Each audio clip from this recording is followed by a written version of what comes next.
Hi friends, welcome to Terribly Honest with David Tenson. Cue the intro music. Da, da, da, da. Okay, thanks everybody again for feedback, comments, etc. Always helpful. We talked in the previous episode about the life model and stages of life, and I told everybody this is one of my favorite developmental frameworks about life, parenting, etc. And this morning I want to share with you my favorite developmental framework around faith and religion. So I've shared some other things in previous episodes. This hands down is my favorite. If you've heard me speak before or you've listened to the last series, you may have heard a two-part series on this. I'm not going to do it over 2 parts, but this developmental framework is called the critical journey, and it is the stages of the journey or the stages of faith. This comes from a book called The Critical Journey by Janet Hagberg, Hagberg, Hagberg, and Robert Gulich. So Jan and Rob wrote this book. You can find it. It's a green book. I think it's about 20 years old, maybe a little bit more. A friend James gave it to me years ago, and I think it's just such a great book. If you want something a bit more simpler and modern, there's a great book by Brian McLaren called Faith After Doubt, I think it's called, and he goes through 4 stages of faith, being simplicity, complexity, perplexity, and humility. The critical journey goes through 6 stages of faith. A lot of these are all modeled off similar developmental frameworks. I think they quote Erik Erikson's development within a person's psychology over the years. All we're doing here is studying how things grow up and how things might cease to grow up. Now, chronologically, as I've said, we're always going to grow older. We are going to get wrinkled, and then that will come to an end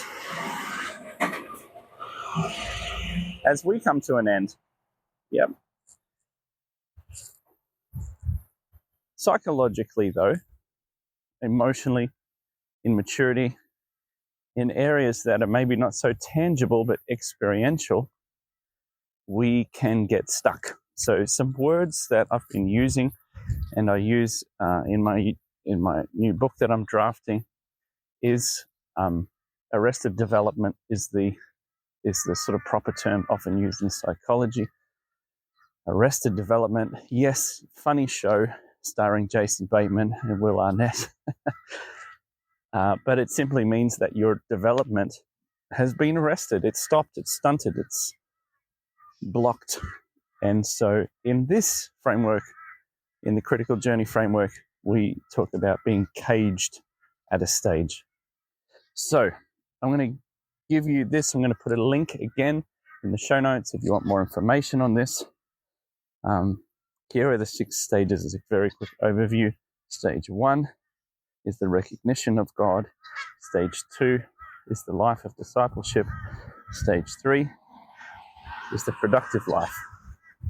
Okay, first 3 stages. Stage 4 is the journey inward, which includes something called the wall. Stage 5 is the journey outward, and stage 6 is the life of love. So I'm going to go through each one, give you an overview of what their characteristics are, how we get stuck in it, and how we would move on. I'll weave in some of my story into this. This is now the second time I've recorded this because my mic stopped working in the first one, ran out of batteries. So I've charged it. Very clever young man I am.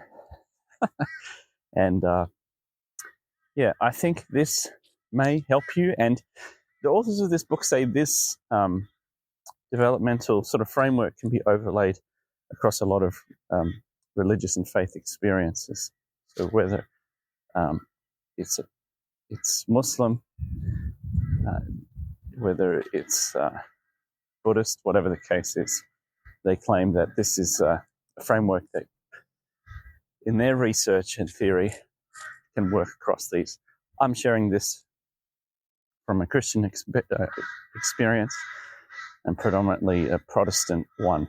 So, stage one is the recognition of God, and this is where we say we believe. And you can think of this is when you're born. Yeah, this is when you're kind of in awe, and when you have found God. Yeah, it's a sense of awe, a need for a savior, a greater meaning in life, a sense of innocence and openness. And if I sit in a room full of Christians and say, just talk to your neighbor and let us know how it is you came to believe in God or this moment, you have a whole lot of things come up. Some people have been handed a second-hand faith. They just sort of moved into it because their families did. But even so, a lot of people have these moments where they're like, God is real.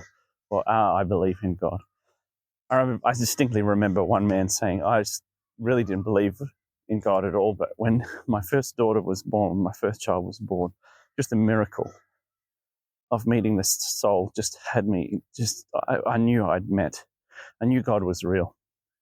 Stories of, actually a lot of stories in nature, I was going through this really bad time and went down to the beach and these dolphins just came up and I just had this moment of awe and wonder, and God is real. So what is it for you? This is just the beginning, right? And you could think of this, if you listen to the last podcast, as the infant stage. You're here to receive. The funny thing is we think we found God as if he was missing. But we just become aware of God in this stage. And you can actually get stuck in this stage, believe it or not. If we stick to a sense of worthlessness and ignorance and don't believe we're really worth more, we can tend to get stuck in this stage. We move on by becoming part of a strong group, take on more significance, follow a charismatic leader that provides some direction, which leads us to the second one, which is a life of discipleship. Now, this first one that I just mentioned, is really a matter of a week or two. I don't know what it is. It's not forever. You often, if you want to move beyond this, you get involved and you start learning about this God and this, in our case, this Jesus, this spiritual figure whom you have come to realize is real and you're in awe of, and you find a group of people or some leadership that teach you. And so this is you getting attached to a strong leader in stage 2 in this life of discipleship. Now, here's what's important about this model. These stages are accumulative, which means that you don't disappear. Like if you move from stage 1 to 2, 2 to 3, the last one doesn't disappear. It integrates and it's still there for you to keep doing and be part of and go back to when you need it. Another thing that's really important with the stages of faith is to understand you can't skip others, right? You can't really skip a whole stage. You could be underdeveloped in a stage, but this isn't Mario Kart and this isn't a competition to the finish line, right? This is you progressively doing this over a lifetime, whatever that looks like for you. Another thing to keep in mind too is that some people can get stuck, right? This is important to understand, and what I'll explain too, and I'll elaborate on this, is the whole system is kind of in 2 halves. The first 3, the life of finding God, learning about God, doing stuff for God, is this prescriptive, can be programmed, and a lot of churches are built to deal with that. But the last 3 stages of the inward journey, the journey outward, and the life of love are usually non-prescriptive. You can't design it. It's when we are supposed to move into our true, unique, and personal encounter and walk with God that is apart from charismatic leaders. It's apart from sameness. It's unique. This is you and your journey with God. So I'll elaborate a bit on that as we go on, but it's important for us to understand those kind of things as we move on. Also, some of these stages you could be in for some time, maybe even decades, because this is done across a lifetime. So stage 1 was we believe in God, and stage 2 is we're learning about God. And this is a little bit like being a child, where in the life model, which we talked about in the last episode, we're learning to take care of ourselves. We're learning to feed ourselves eventually, but we need help. We need charismatic leaders.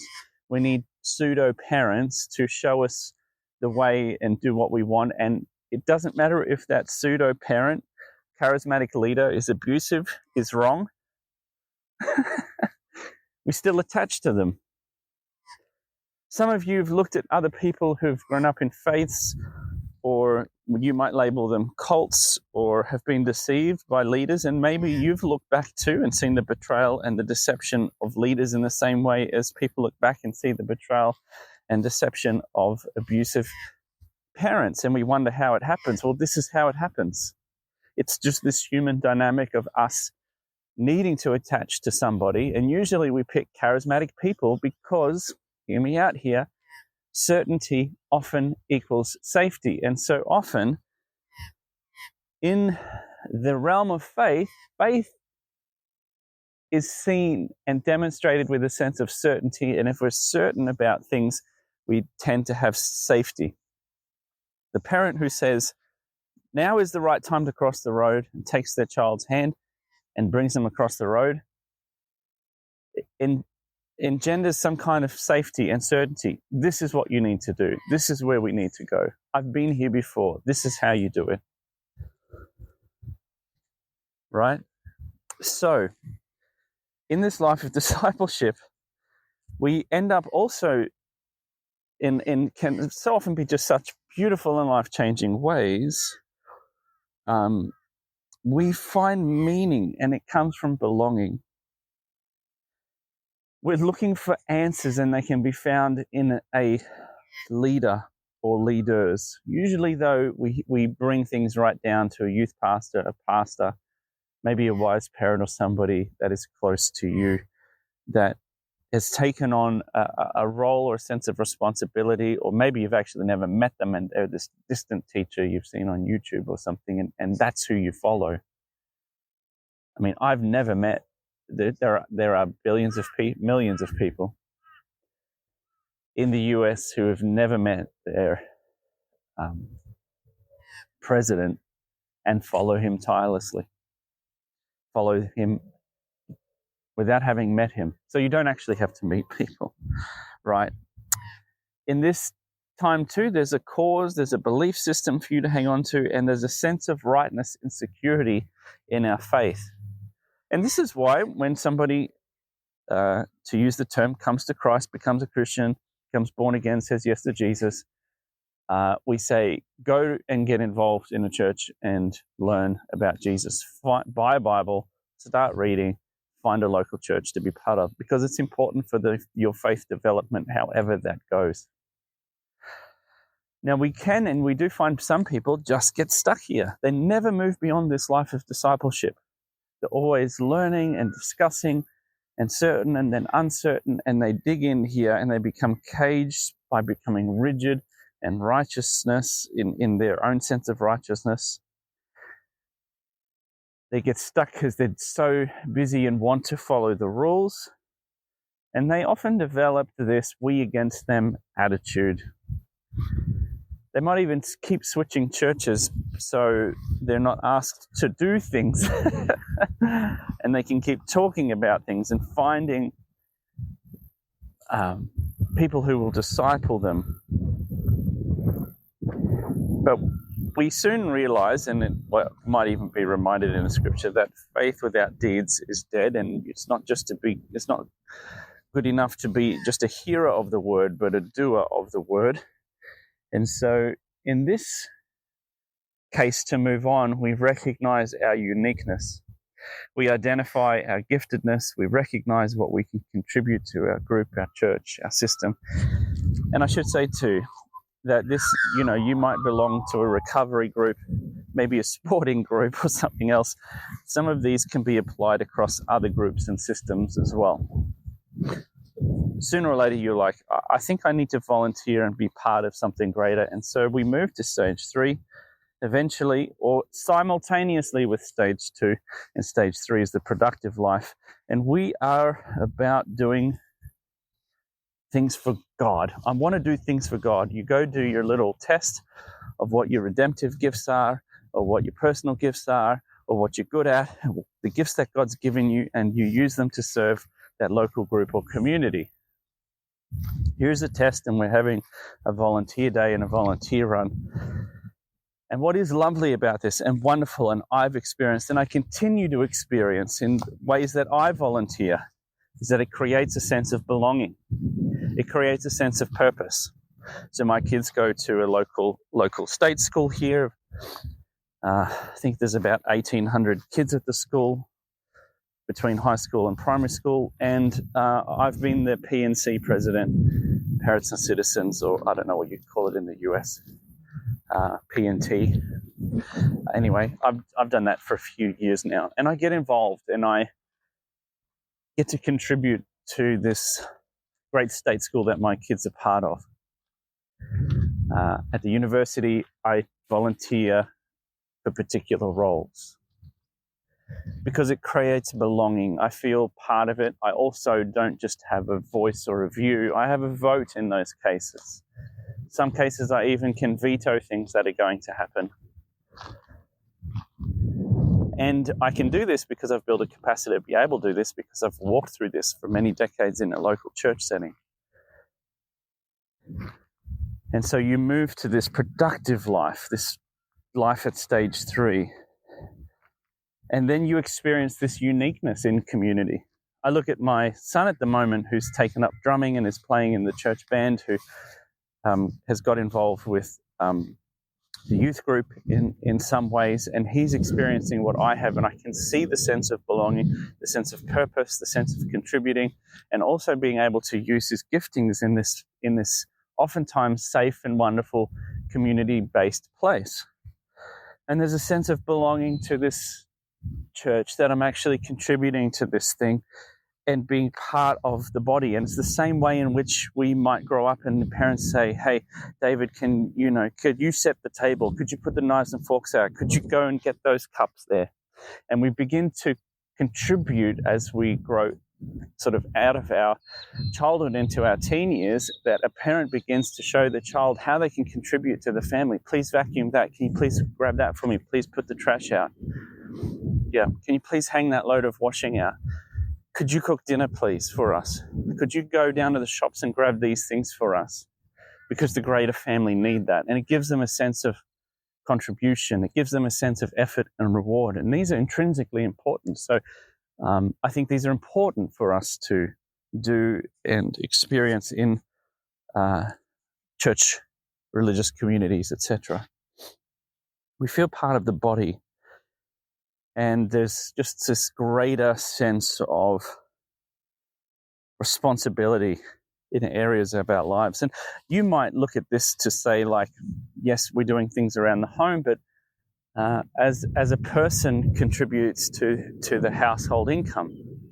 That's important. For some, in some groups, people are encouraged to give financially and beyond that. And for some, that's a great joy. There's a sense of contributing and being productive and building something up instead of just being a consumer in this. And I think these three things are really important. Now, people can get stuck here if they become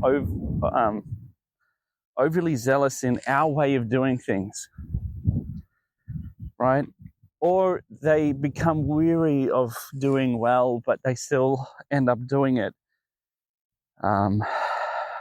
Also, people get stuck here if they're very performance-oriented, that they've always got to be doing something for God and be productive and be helpful, and I'm only loved, appreciated, and I only belong when I'm doing something.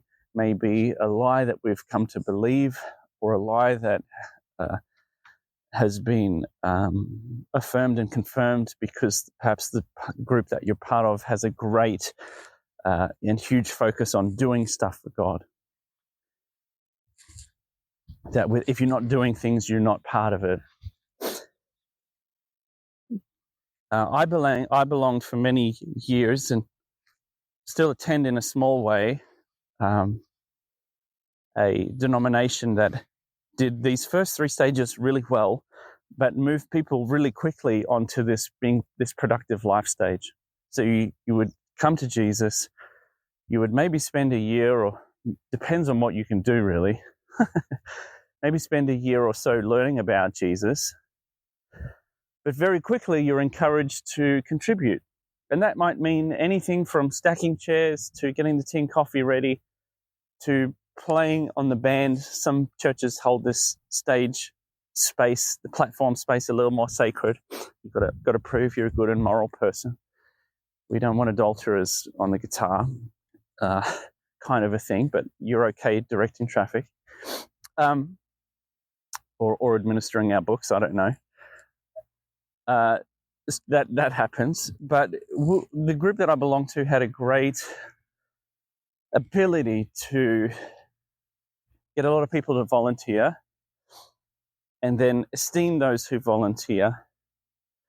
And this is what we have to notice too, and I talked about this in the systems framework that I talked about in the first few episodes, is that some churches have cultures that, or spiritual markers around knowing a lot by God, which is stage 2 stuff, or doing stuff for God, which is stage 3 stuff.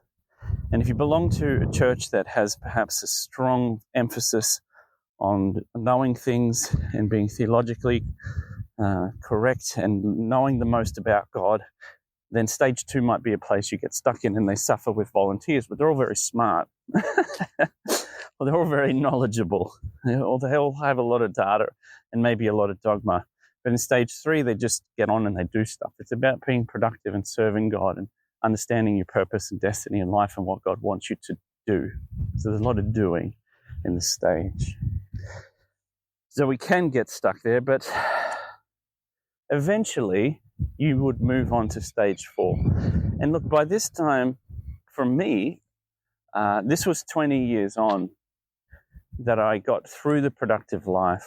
I got saved in a church. I got involved pretty quickly in doing things in music, in administration. I ended up working for church. We moved to the missions field. I was really bent on serving God and doing things for God and doing things with God and doing things for God and with others.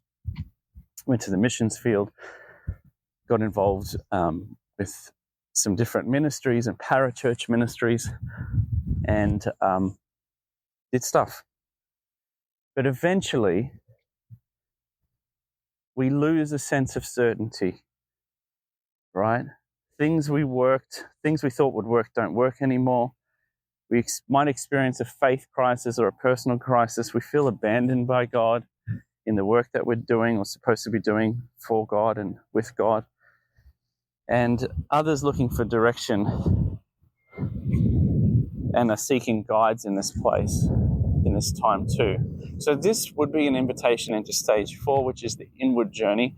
And I suspect, and as this whole idea on Christian deconstruction or being an ex-evangelical or whatever the case is,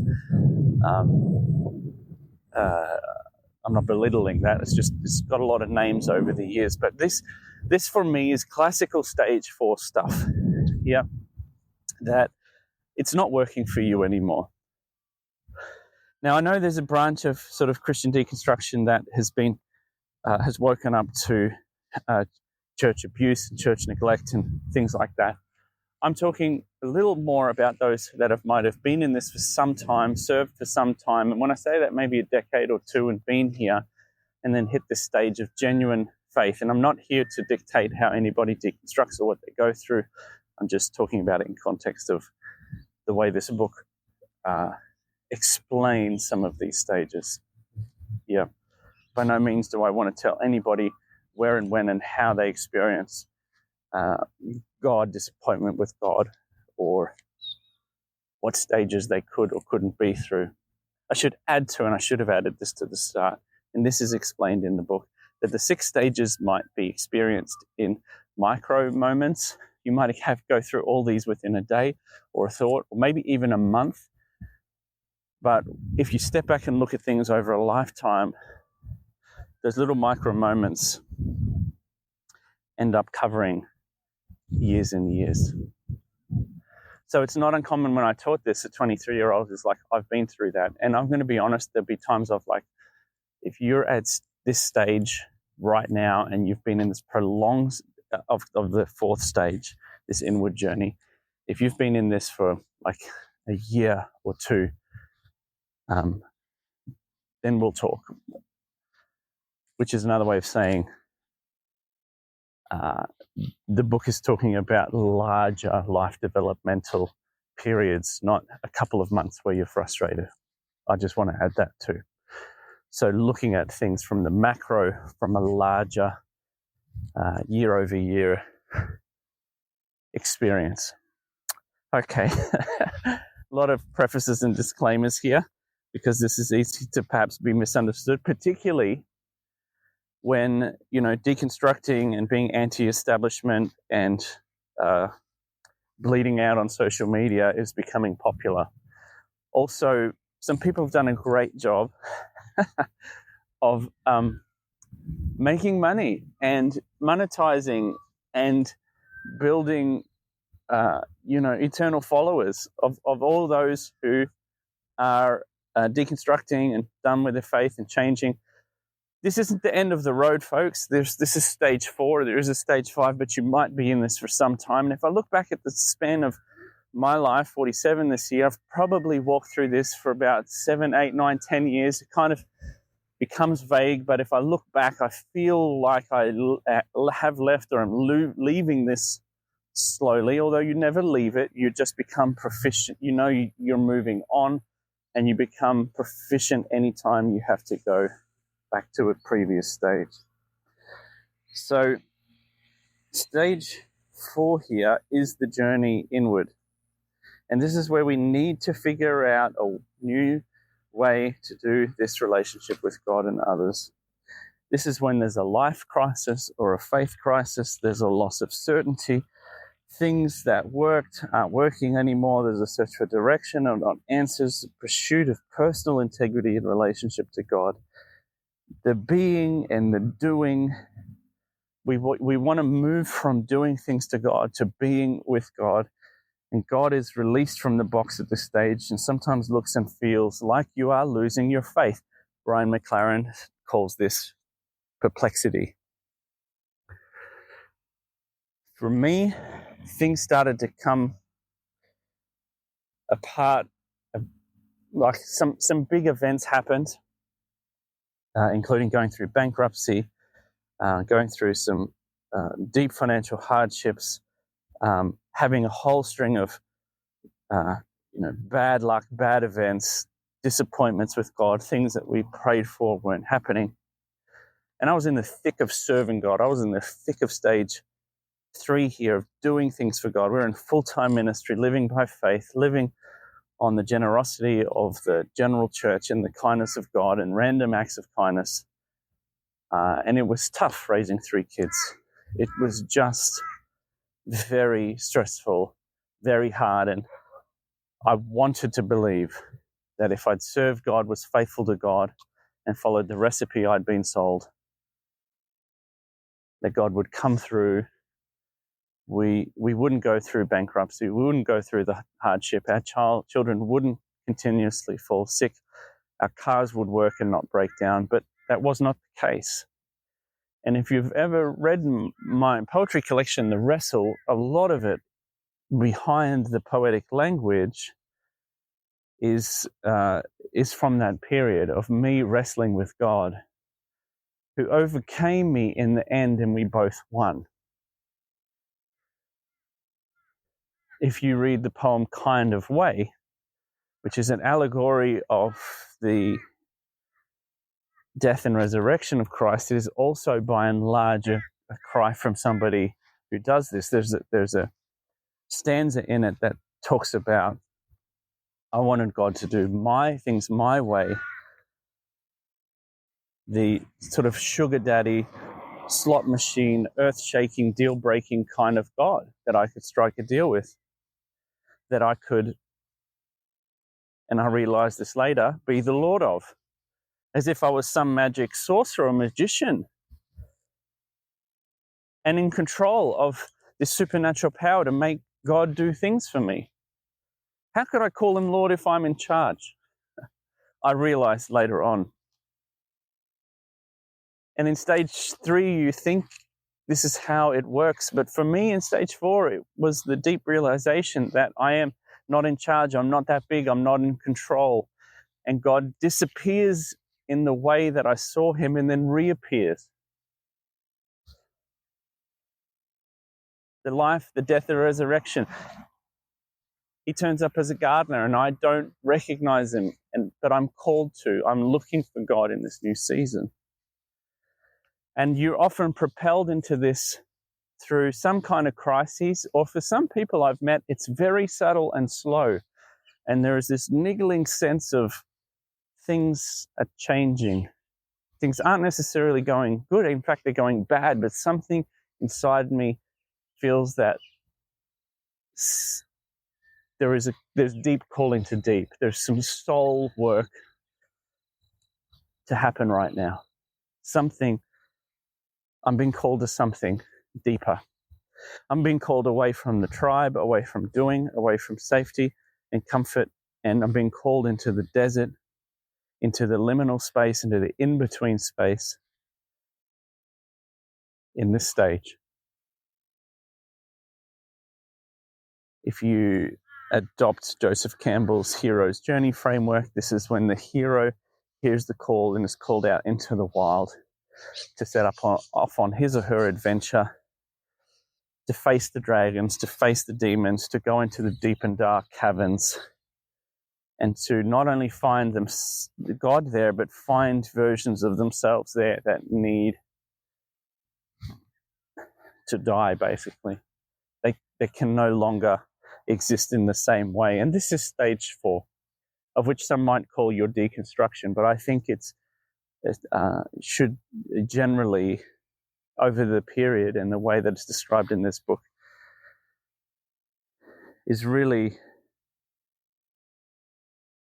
a finding of ourself and God that is necessary for the rest of our journey. Now, people can get to this stage and then revert back. So this happens too. They get to stage 4, they find all these things, and they dig in at stage 3. And they become terribly painful to be around and live with, because they'll come to you and they'll tell you stuff that you know. They press hard beyond rationality around. They parrot things of God, and they're not actually preaching to you. They're preaching to themselves. I feel for pastors and leaders that go through this, and I've met many who are truly on the inside deconstructing or going through this critical journey of stage 4, but they are, and understandably, they have a job to bring people through the first 3 stages themselves. And so quite often there's this cognitive dissonance within them, and there's a lack of inner alignment. They could be preaching one thing because they know the congregation needs to or wants to hear it because they're still in the first 3 stages, but on the inside, they're like, this is kind of bullshit. This is not entirely true. This is far more nuanced and complex and perplexing and troubling and untrue, but I can't say it. And I meet a lot of pastors that have gone through some real mental health issues and other things because there is this incongruency to what comes out of their mouth and then what is necessarily going on the inside. And you can also get stuck here. You'll be the eternal deconstructor deconstructionist or demolitionist, I should say too, if they get stuck here. If they're always questioning everything and they're consumed by self-assessment, they become immobilized and they don't keep moving. And I would say also they've built this tribe of people in this. They've created a new sense of belonging and identity around not belonging. And as people in this developmental psychology space will tell you, if you want to build a tribe very quickly and they're following very quickly, find out what everyone hates and is against and build that. But true, loving, sustainable identities can't be built around what we hate and what we don't like, and particularly what we're against. That's not sustainable. That's not kind, true, loving, and beautiful. It should be based around those things. Kind, loving, true, and beautiful things are what we gather around. Because if you gather around things that you hate and are against, when that thing disappears, changes, loses its power or position, then what's holding you together? It's an external and unhelpful, unsustainable thing. And so I find that some people get to this journey, capitalize on it, sink in, and stay here, always questioning.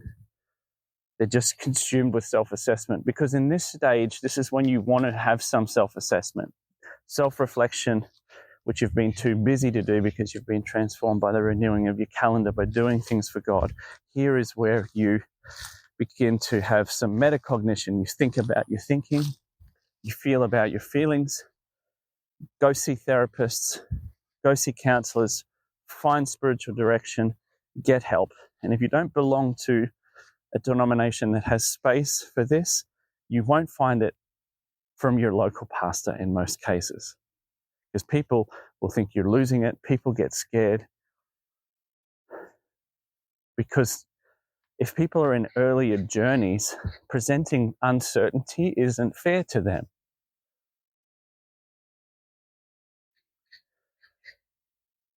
It's like if a child says, what's for dinner tonight? And if you said as a parent, you know what? I don't know if we need to eat.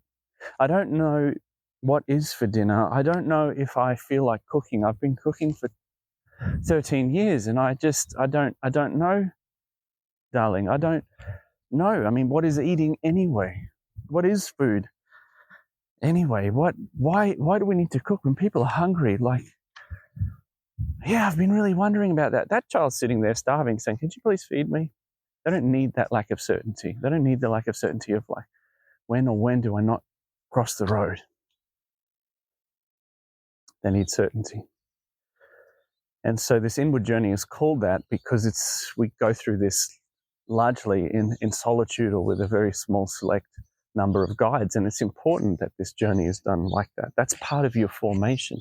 That's part of your soul work. That's part of crafting and allowing part of you, an old version of you, along with an old version of God, to die and for you to re-emerge very differently. And that happens when we're able to let go of being self-centered, when we can finally accept God's purpose for our lives, when we're looking through wholeness through personal healing and a pilgrimage, and we're willing to commit to whatever it takes.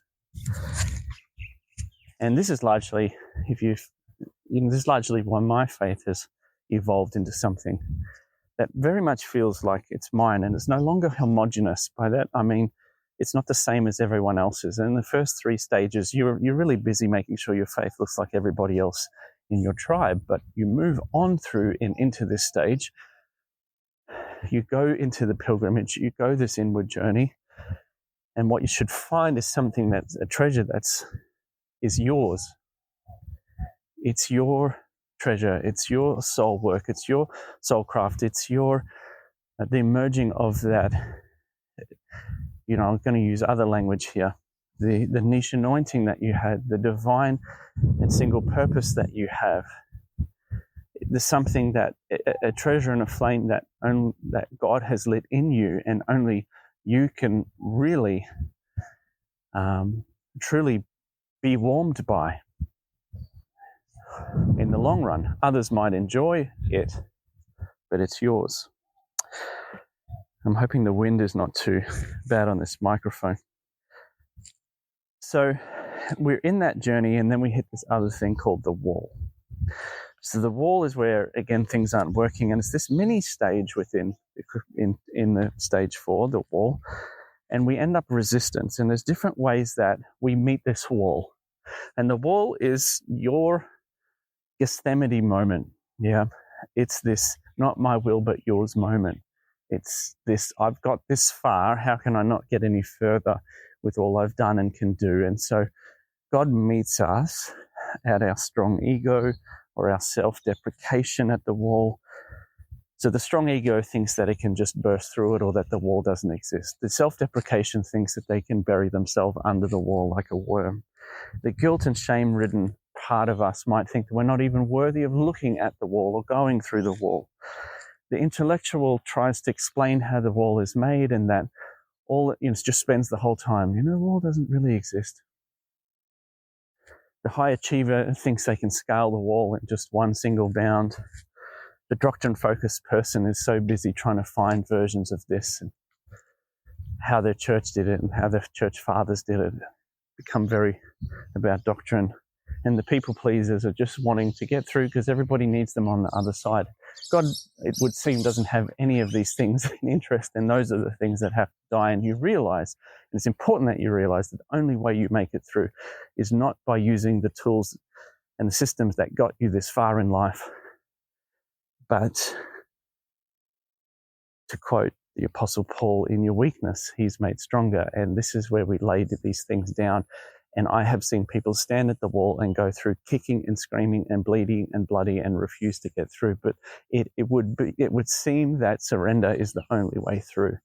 Surrender and patience and humility. And that's what you're supposed to emerge with. Nothing. This is an eye of the needle kind of thing. That you emerge on the other side of this wall actually saying, wow, God just brought me through. Slowly, painfully, naked. And I've emerged from this inward journey, this battle with this dragon, this realizing that the sword that I carried in and slayed armies with is just simply didn't beat this thing. That the sword was actually was a weight, and that I couldn't go through with it, that God wasn't impressed with the weapons and the tools that I used. He didn't care about the size of my ministry, the success of my business.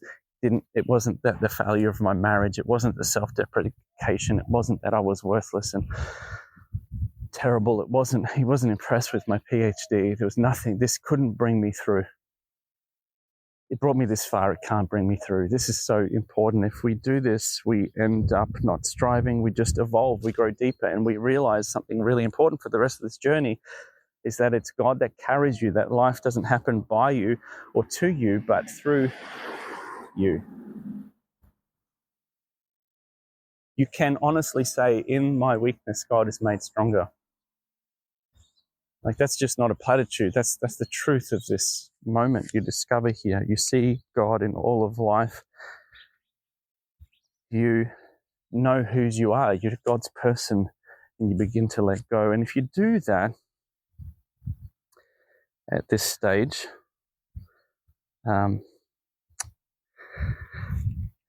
of going through the wall, you will have discomfort, you will have healing, you will have awareness. There has to be forgiveness. There will be risk. There's acceptance, love, there's a closeness to God that happens here. You get discernment, you get molding and melting. There's solitude and reflection that happen here. All these things are really things that you might experience at the wall. Maybe there's a lot of forgiveness that you have to do. Maybe there's some loving you need to put on. You just emerge very different. So in stage 5, which is the outward journey, you're really learning to live out of a totally different version of you, which may also include usually an expanded view or different view of God, of the divine. And you're surrendered to God. You're receiving in this stage a sense of God's acceptance. There's a sense of deepening in relationships. There's a sense of calling and vocation, perhaps, to ministry or the next stage of your life. There's concern and focus on others' best interests. And there's a deep calm and stillness in these people that even if you disagree with them, even if they're a different person than they were a decade ago, even if they speak and believe of God differently or go to a different church, or maybe not even have a weekly ritual or practice and gathering that is the same as you. There's a peace and a stillness about this, and people can be very, it's both attractive and offensive. It's a provocation that how is this person okay at this stage? And they're okay with your deconstruction. They're okay with your busy doing things. They're okay with you just being learning in the earlier stages because they were there too. Yep. They know what it's like to ride the horse, get to know the horse, ride the horse, and then fall off the horse.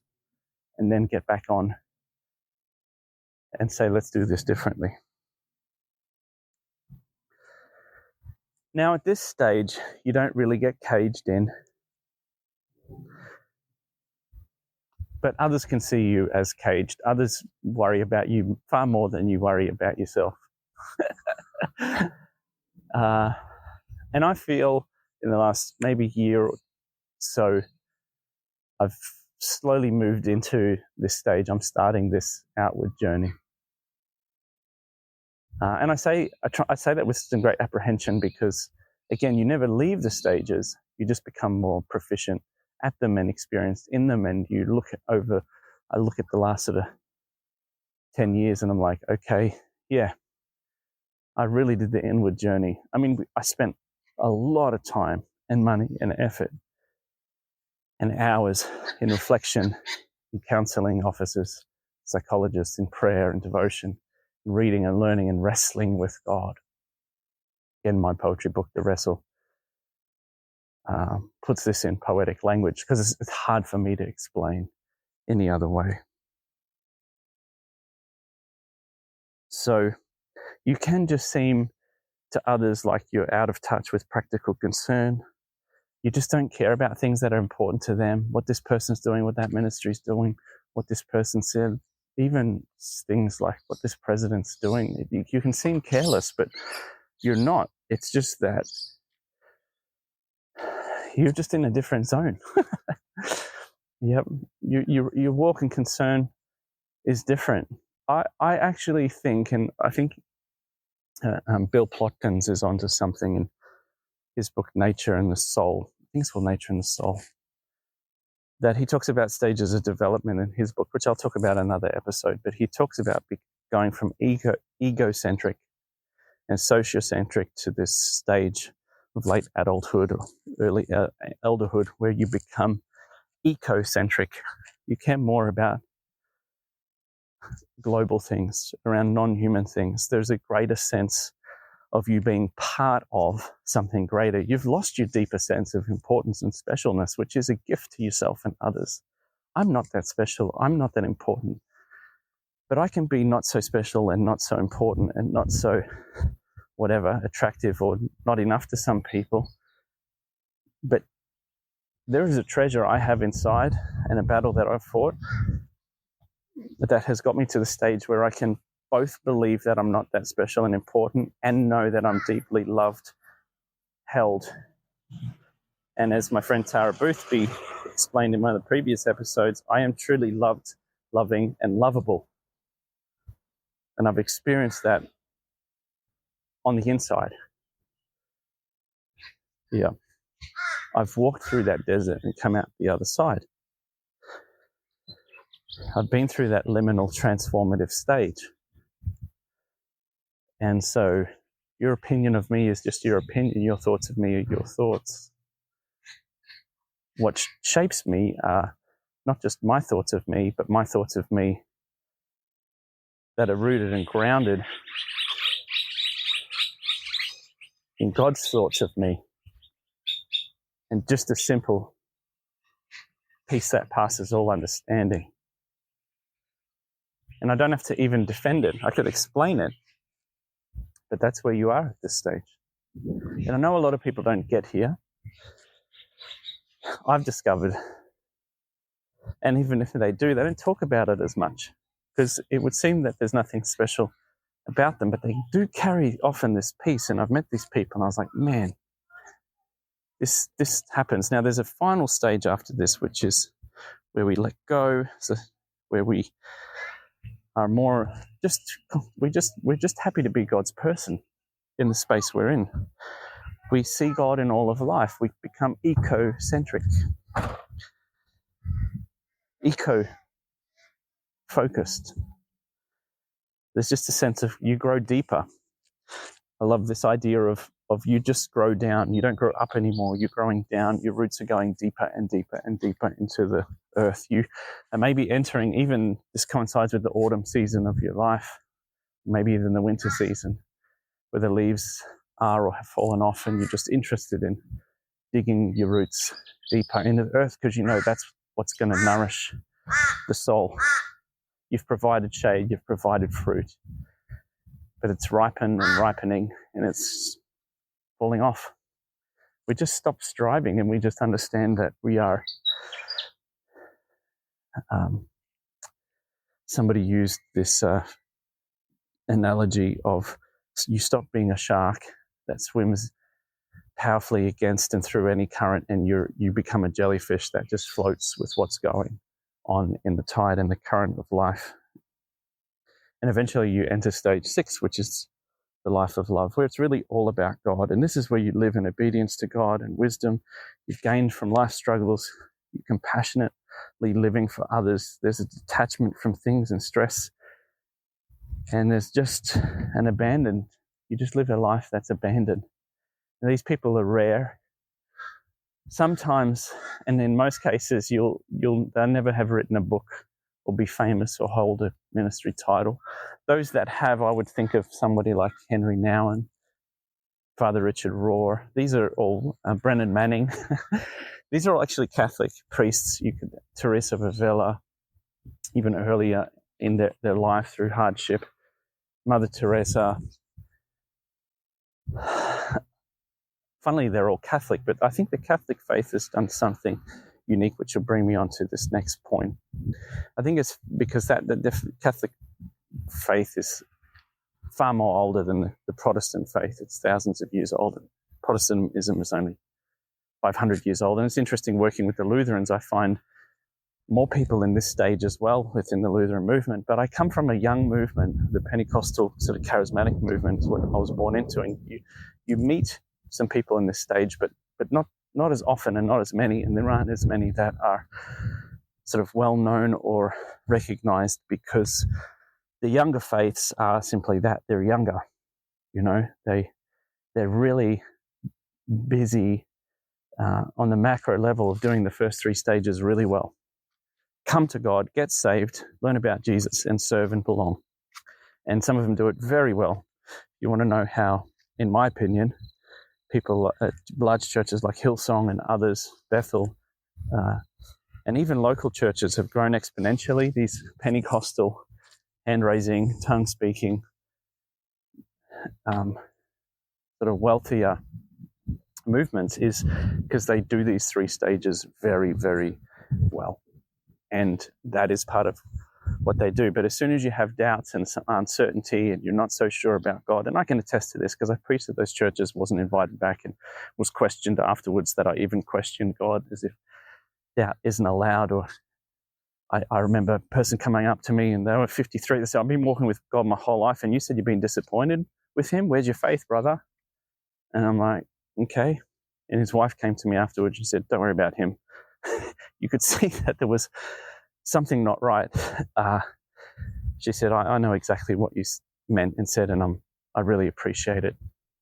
He was a guy that was stuck, that just wouldn't have it in his church, or because it's confronting when someone says, I've been disappointed by God, I've uncertainties about God, but I know that I'm loved and held with God, and a lot of that is his business and not mine. So I'm just happy to be me in him, or me in her even, or me in them from a Trinitarian perspective. Again, you don't really get caged, but yeah, sorry. So let me get back to this. So that you do the first 3 stages really well, because the first 3 stages are prescriptive. You can program them. You can do them en masse. It's kind of like, let's get every child before they're 18 through this level of education. Let's get them equipped and trained, and so they're ready to be sent out into the world. And so that's the first 3 stages, in my opinion, is much like that in life, in everyday life. If people skip education or they're not able to get it all together, you see that there's a deficit in their life. So there's this sort of minimum requirement or hope for all people, hope for all Christians, for example, that they learn about Jesus and they learn how to use their giftings to serve God in the first 3 stages. But after that, it becomes very personal.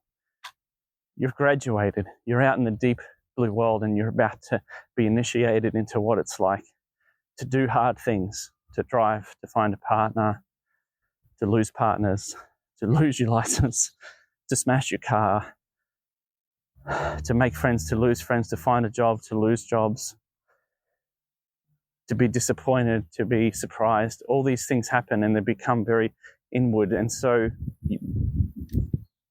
what happens in the last 3 stages is they're personal. And the life of love is personal. What I love about people who seem to get to this stage, and I'm by no means there at all. I don't know if I'll ever make it there. I hope I do, but that'll be, again, by the grace of God.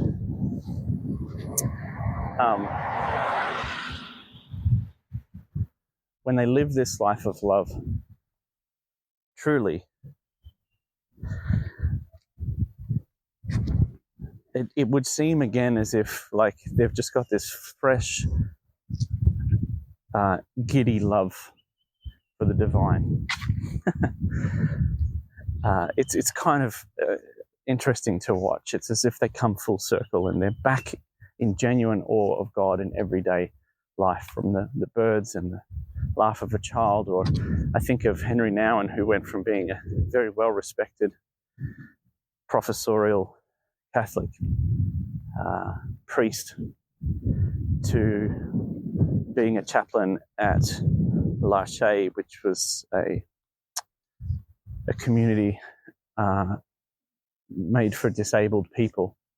And he became their built-in priest and lived with people with disabilities, crippling disabilities, in that, very embodied massage and stretch and help them get up and ready, and then those with more cognitive decline and other disabilities. And he lived with them in his last years. Inspiring story. Bloody scary. I don't know many people would have the capacity to do that, but just felt called by God and found God in all these people. That's the life of love. And you can't prescribe that. You can't build a program towards that. So the wonderful thing about these 6 stages is that once you see them, I think it allows us, it's allowed me anyway, I should speak from the first person here. From my perspective, it's allowed me to, for instance, when I see some things that my son wants to do or get involved in, there's no red flags. There's by all means, go ahead and do that. Sure, one day he could be disenfranchised, disappointed, too busy, not want to go anymore. But right now, it's important, I think, for his development that, to use the horse analogy, he learns that horses are good. He learns to ride a horse, to get on the horse, to saddle the horse, and to care for it, and to contribute to the well-being of the horse so he can ride the horse. Now, one day the horse is going to buck him off. One day he might not enjoy being on the horse. And I think what often dictates somebody's willingness or ability to get back on the horse is their experience in that first half, which is another way to say, you do these first 3 stages well and solid and in a good and fair community that is really there that is really meaning well and doing the best they can, and they're encouraged and supported in that. It's the same as encouraging and you're supporting your child through school. And I've nearly put 2 children through school, and then we've got a third that's in university now. that they do require support and encouragement, less and less as they go on. But my daughter wouldn't be at university if she hadn't finished high school, if she couldn't read or write or do the basics. So there has to be an accumulative build-up to that point where they're released into the world and they start their own journey. And that's what I love about this stages of faith and development. It allows me to see my faith in others in areas. And so I meet somebody who's in their early 20s, they're going to Bible college, they're deeply into Calvin and reformist theology, or somebody who's desperately wanting to serve God on the mission field, and they might even want to argue with me, and they might even want to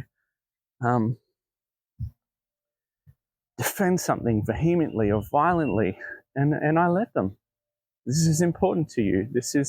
I'm not going to right now oppose something that you've strongly attached to, like you attach to a parent or an ideal or a culture or a system. I wouldn't do that to you. That's unkind. Yeah. I don't need to prove that I'm right and you're wrong.